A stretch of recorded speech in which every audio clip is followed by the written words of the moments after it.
রাখি পূর্ণিমা বা ঝুলন পূর্ণিমা জন্য আজকের স্পেশাল রেসিপি মালাই কেশর লাড্ডু। নমস্কার বন্ধুরা, আমি সঞ্চিতাস এসেন্স রেসিপিস ইউটিউব চ্যানেলে আপনাদের সবাইকে স্বাগত। এই এত সুন্দর মিষ্টিটা কতটা নরম তুলতুলে আর মুখে দিলেই মিলিয়ে যাবে, চলুন একটু ভেঙে আপনার সাথে শেয়ার করে দেখাই। ভীষণ সুন্দর, তৈরি করা ভীষণ ইজি, আপনি নিজেই বাড়িতে তৈরি করতে পারবেন এত সুন্দর এই মিষ্টিটা।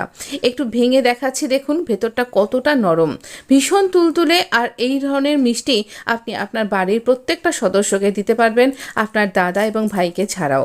তো দেখুন এই রকমভাবে এই লাড্ডুটা আমরা তৈরি করবার জন্য কড়াইটা প্রথমে গরম করে নিয়েছি, তারপর দিলাম 2 চামচ মতন জল, আর সেই জলটার জন্য দিয়ে আমি চারদিকে মিলিয়ে নিলাম। এখানে দেখতেই পাচ্ছেন একটা পুরো, এখানে 1 লিটার দুধকে 1/2 লিটার করেছি, পুরো লাচ্ছা জমে গেছে এখানে। সেই লাচ্ছাগুলো দিয়ে দেবো এখানে জল দেবার কারণ যাতে এই দুধটা না চিপকে যায়, আটকে যায় কড়াইয়ের গায়ে, তো সেই জন্য এই জলটা দিতে হবে। আর এই মালাইটা পুরো কড়াই থেকে এবং আমার এই হাতা থেকে, স্প্যাচুলার থেকে ভালো করে চেঁচে পুঁচে আমি এখানে অ্যাড করব। এই মালাইটা ছাড়াও আপনি কিন্তু ক্রিম অ্যাড করতে পারেন যদি আপনি এই মালাইটা না দিচ্ছেন, তবে ফুল ক্রিম দুধ আপনাকে অবশ্যই দিতে হবে। তো এখানে দেখুন আমি বাড়িতেই এরকমভাবে মালাইটা এইটাকে ফুটিয়ে তৈরি করে নিয়েছি বেশ খানিকটা। এটাতে আমার কাজ এগিয়ে গেছে আর সময়টাও বেঁচে গেছে। তো এতে করে কি হলো যে আমার এক্সট্রা মালাইটা রেডি হয়ে গেল, আমাকে আর আলাদা করে মালাই অ্যাড করতে হলো না বাজার থেকে বা দোকান থেকে কিনে। বাড়িতেই আমি এটা তৈরি করে ফেললাম এত সুন্দর একটা মিষ্টি। আমি কিন্তু প্রথম থেকে শেষ পর্যন্ত পুরো রান্নাটা হাই ফ্লেমে করব, না হলে মিষ্টিটা চিউই হয়ে যাবে, শক্ত হয়ে যাবে আর তলায় আটকেও যেতে পারে। তো তাই জন্য হাই ফ্লেমে রান্না করতে হবে, ক্রমাগত নাড়াচাড়া করে যেতে হবে তলাটা স্ক্র্যাপ করে করে।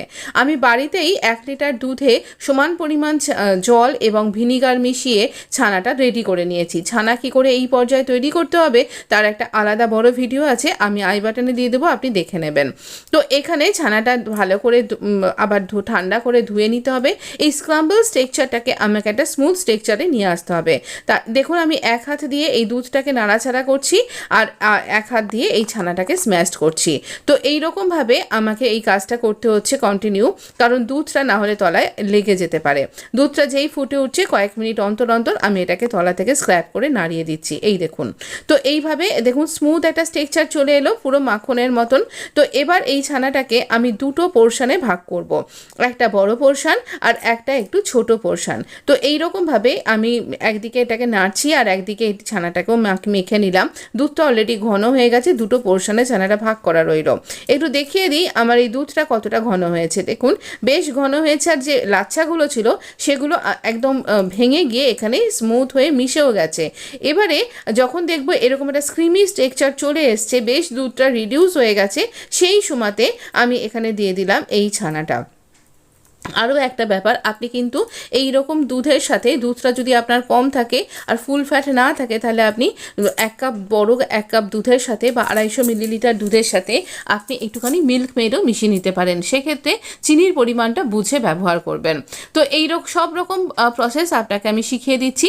তবে এই যে প্রসেসটা আপনি এখন চোখে দেখছেন, সেই ভিডিওতে কিন্তু আমি কোনো রকম বাজার থেকে কিছু কিনে আনিনি দুধ আর চিনি ছাড়া। তো দেখুন এইরকমভাবে আমি আর কয়েকটা ইনগ্রেডিয়েন্টস আপনি দেখতে পাবেন। তো এইরকমভাবে সমানে ক্রমাগত নাড়াচাড়া করতে হবে। আর ছানাটা যাতে এই স্ক্রাম্বল ব্যাপারটা যে স্মুথ করে নিলাম আমরা, সেই ছানাটা যাতে এই দুধের সাথে ভালোভাবে মিশে যায় সেটাও আমরা খেয়াল রাখবো। ভালোভাবে দেখবেন নাড়াচাড়া করতে করতেই স্প্যাচুলা দিয়ে একটু মিশিয়ে নেবেন চাপ দিয়ে, তাহলে সুন্দরভাবে একটা স্মুথ স্ট্রেকচারে মিশে যাবে।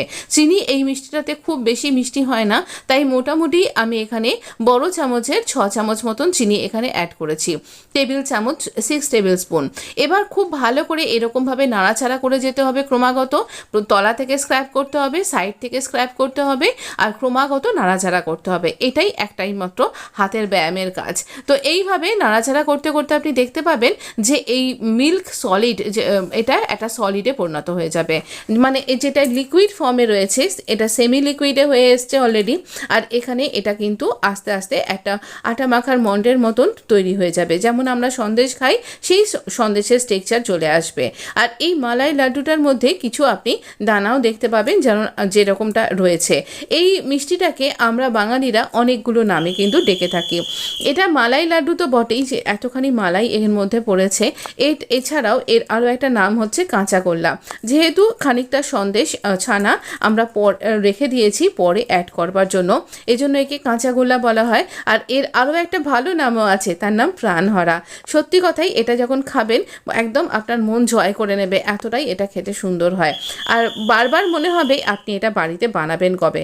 আমি একটুখানি ছোটো এলাচের গুঁড়ো দিয়ে দিলাম এর মধ্যে। আপনি এর জায়গায় একটুখানি নাটমেগ এর গুঁড়োটাও কিন্তু গ্রেস করে দিতে পারেন।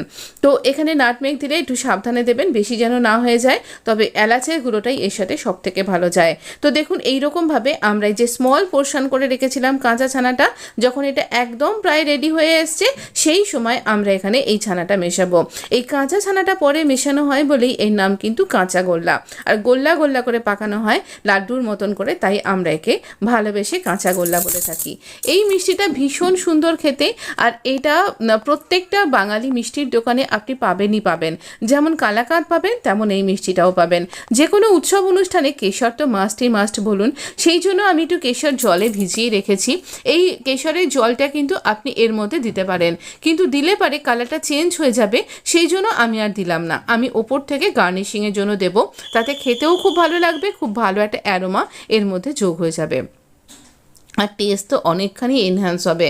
তো দেখুন এইরকমভাবে আবারও কাঁচা ছানাটাকে আরেকটুখানি রান্না করে নেব। সাধারণত কাঁচা ছানাটাকে রান্না করা হয় না, যেহেতু এখন প্রচণ্ড বৃষ্টি পড়ছে। আর এই মিষ্টিটা দেখুন এতখানি মিষ্টি তো একদিনে শেষ হয়ে যায় না, তো একটু রেখে খেতে হবে। সেই জন্য আমি এই ছানাটাকে একটু ভালো করে রান্না করে নিলাম, যাতে এর কি বলবো এর যে অ্যাকচুয়াল যে লাইফটা সেটা একটু বেড়ে যায়, তো এই জন্য বেশি দিন ধরে খাওয়া যায়।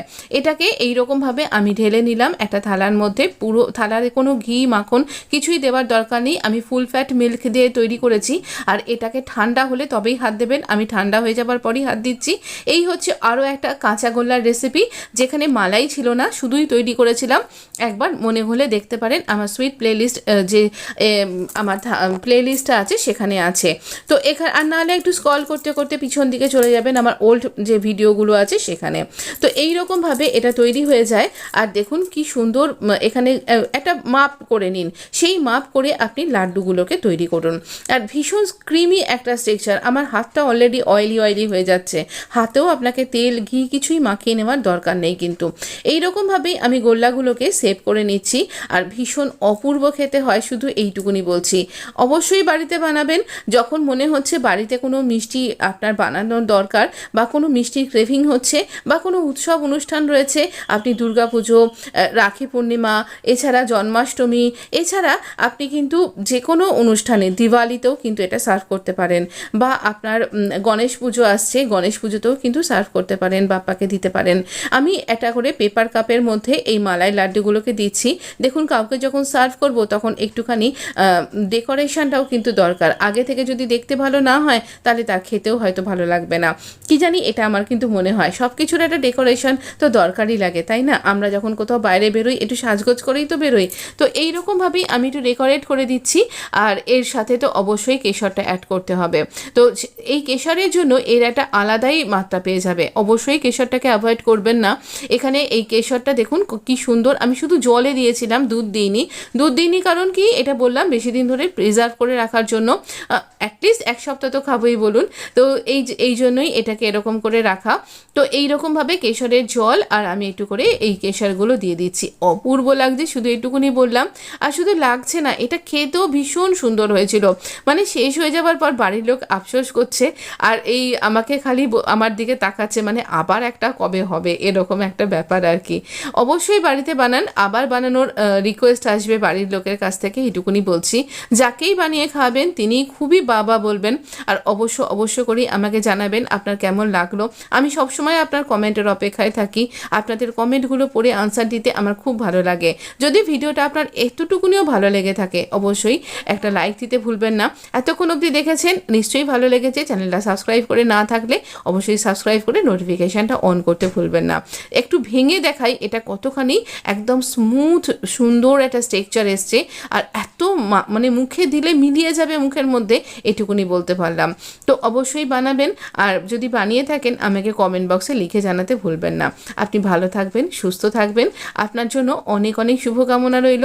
আর রাখি পূর্ণিমা খুব ভালো কাটুক, আপনার সাথে আপনার ভাই দাদাকেও অনেক শুভেচ্ছা। ভালো থাকুন, সুস্থ থাকুন, চ্যানেলের সাথে জুড়ে থাকুন। ধন্যবাদ।